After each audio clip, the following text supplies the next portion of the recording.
करती है। Exit poll पर क्या कहती है नेताओं की कुंडली, ये सवाल आपके जहन में भी होगा। इन सभी सवालों का जवाब आप तक पहुंचाएंगे। एग्जिट पोल पर क्या कहते हैं देश के जाने माने ज्योतिषाचार्य, ये स्टूडियो में खास मेहमान हमारे बताएंगे।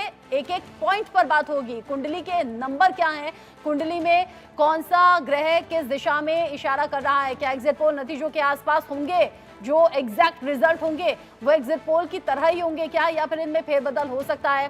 देश के बड़े ज्योतिषाचार्य बताएंगे किसकी जीत होने वाली है, किसकी हार होने वाली है। एग्जिट पोल में लगातार तीसरी बार मोदी सरकार बनने का अनुमान है, लेकिन ये भी सच है कि एनडीए को 400 पार का आंकड़ा दिया गया था।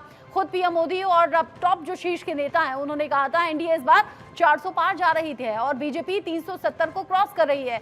हालांकि जो एग्जिट पोल में अंक सामने आ रहे हैं वो थोड़ा सा मिलते जुलते हैं, ये थोड़ा आगे पीछे हो भी सकता है, लेकिन ये क्लियर है कि मैंडेट एक बार फिर से मिल रहा है बीजेपी को, एनडीए को, और एक बार फिर से एनडीए का सबसे बड़ा चेहरा पीएम मोदी देश में फिर से पीएम की भूमिका में नजर आने वाले हैं। इस पर हम बात करेंगे क्या कहती है पीएम मोदी की कुंडली, क्या कहती है राहुल गांधी की कुंडली, और इंडिया अलायंस के जो मुख्य और बड़े चेहरे हैं, चाहे वो अखिलेश यादव हैं, चाहे वो तेजस्वी यादव हैं, या फिर अब चाहे वो ममता बनर्जी हो और बाकी जो लीडर्स हैं, अरविंद केजरीवाल भी उनमें एक है, क्या कहती है इन सभी नेताओं की कुंडली, इस पर भी एक एक करके बात हम करेंगे।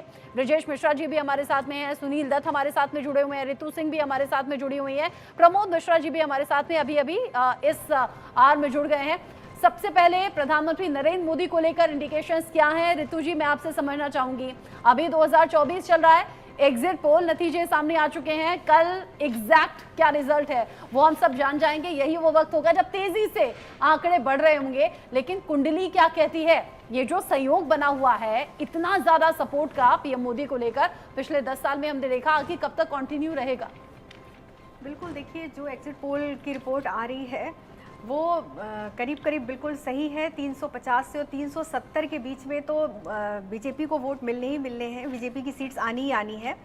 और अगर हम 4 जून की कुंडली पे एक बार देखें कि कल की जो कुंडली बन रही है वो सिंह लग्न की बन रही है 4 जून की, और इसमें केतु द्वितीय भाव में है और दशम भाव देखिए बहुत प्रबल है, गुरु बुध सूर्य और शुक्र है इसमें तो, और शनि कुंभ राशि में सप्तम भाव में है।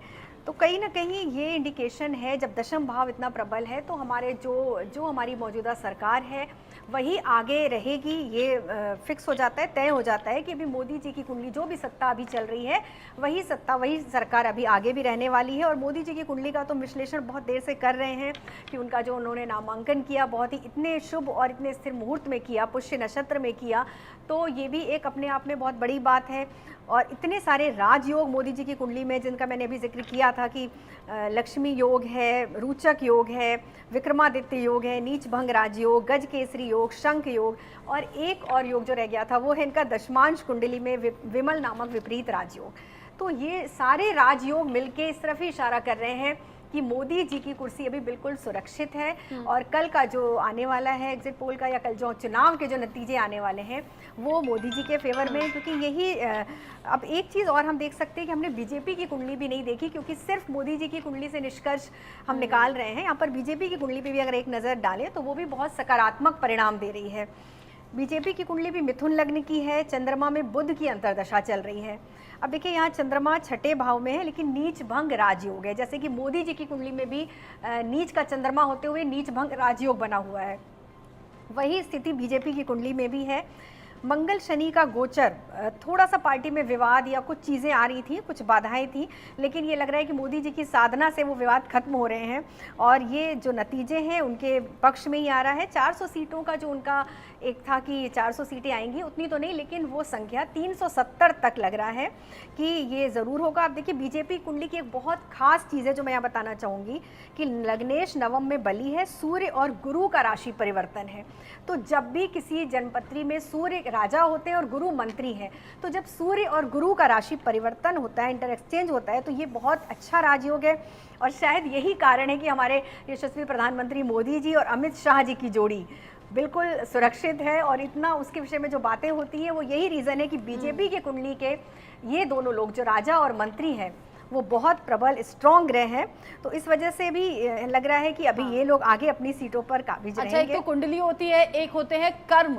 75 दिन के इस चुनाव प्रचार में पीएम मोदी ने अकेले 206 चुनावी सभा और रैलियां की हैं। और चूंकि अमित शाह का आपने जिक्र किया, उन्होंने 128 चुनावी सभाएं और रैली की हैं। यानी एक तरफ तो आपकी कुंडली का सहयोग हो गया जो सपोर्ट करता है, लेकिन साथ ही साथ आपके कर्म क्या है, आपकी मेहनत क्या है, आपकी लगन क्या है, ये बड़ा मायने रखते हैं।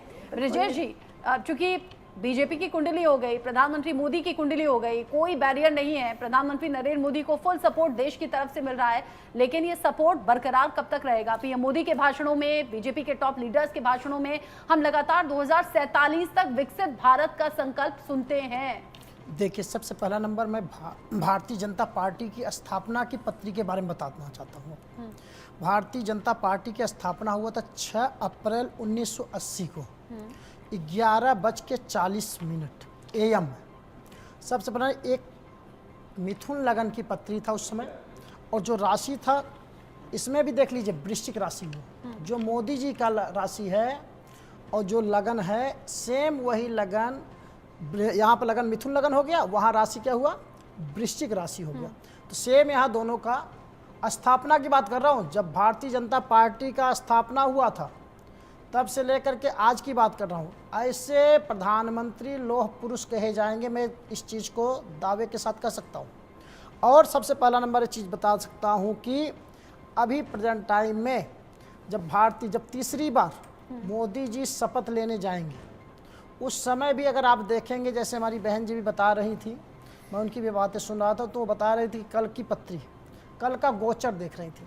तो कल की गोचर हम कब से देखें? कल सुबह, जैसे मान लीजिए एग्जिट पोल आपका भी बता रहा है, आप सुबह कल 6 बजे से शुरू कर देंगे। लगन जो है 2 घंटे में चेंज हो जाता है।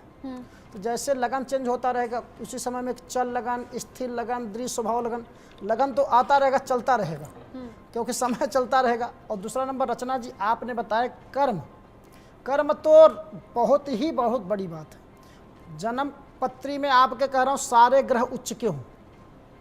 रामचंद्र भगवान के हमारे सारे ग्रह उच्च के थे, 14 साल वनवास क्यों लग गया उनको?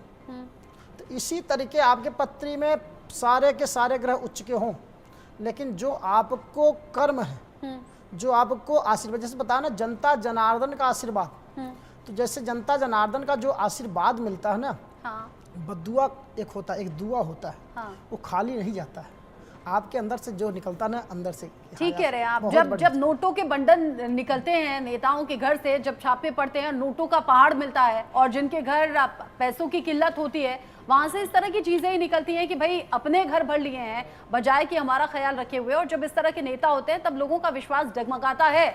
लेकिन पीएम मोदी जो मंच से कहते हैं मैं अपने लिए कुछ नहीं करना चाहता, ना मैं अपने लिए करूंगा, ना मेरा अपना आगे पीछे कोई है, मैं देश के लिए समर्पित हूं और देश के लोगों के लिए करना चाहता हूं, देश को आगे बढ़ाना चाहता हूं, तो इन सब बातों का बहुत ज्यादा इम्पैक्ट होता है। 2024 में बिना किसी रुकावट के मोदी सरकार रिपीट कर रही है। ये अभी तक का जो एनालाइज किया है हमारे फेमस एस्ट्रोलॉजर्स ने, साथ ही साथ राहुल गांधी की जो कुंडली है वो कहती है अक्टूबर 2024 के बाद चीजें बदलेंगी, प्रखर नेता के तौर पर उभरेंगे, विपक्षी नेता के तौर पर उभरेंगे, लेकिन 2029 के बाद में चीजें उनके मुताबिक अनुकूल होनी शुरू होंगी। प्रमोद मिश्रा जी भी हमारे साथ में है। चूंकि